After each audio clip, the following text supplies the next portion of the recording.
ও হইচুরি সবাই যাইতালে মনে দুই একখান হতা হরে তুমি আর এলা লুকাই লুকাই কতদিন ফেম করতাম এখন যাও না খানে বাড়িতে গিয়ে খাও না খানে আমার আব্বা আম্মা আব্বা আমারে হইতাম ইয়া আল্লাহ মাবুদ তোর বাপের দেখা মাত্র তো ধুম গেলাই আমাদের তোর মা দেখা মাত্র যার বহানো তো হাল্লাম আচ্ছা এখন হতা হচ্ছাই তোর মার বাপুর মাঝে এত বিষ কিটা আমারে দিয়া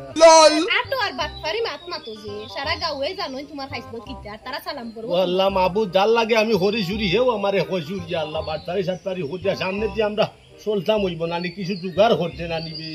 তেল লাগি নিজর খাইছিল দাঁত করতাইনি বালা হতে চলিয়া রুজি করো না ইয়া আল্লাহ ও দুনিয়ার মাঝে বালা চলিয়া কোন হালা গুতা চলতো বাজে হইছাই তখন চলো আল্লাহ আর যাইও না আর আল্লাহ লুকাই লুকাই ফেম করো যতদিন পারো ইলে গো খো তা তোর দিনে খোয়ার বুঝছস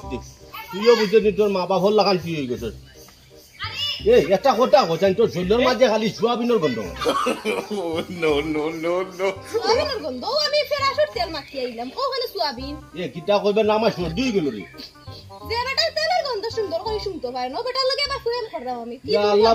বুঝলাম না রে একটা জিনিস বুঝছস নি মানুষ সারা জীবন শুনলাম সর্দি হইলে বিভিন্ন ধরনের গন্ধ করে পচা টচা ওটা আমি যখন খালি সোয়াবিনের গন্ধ শুনি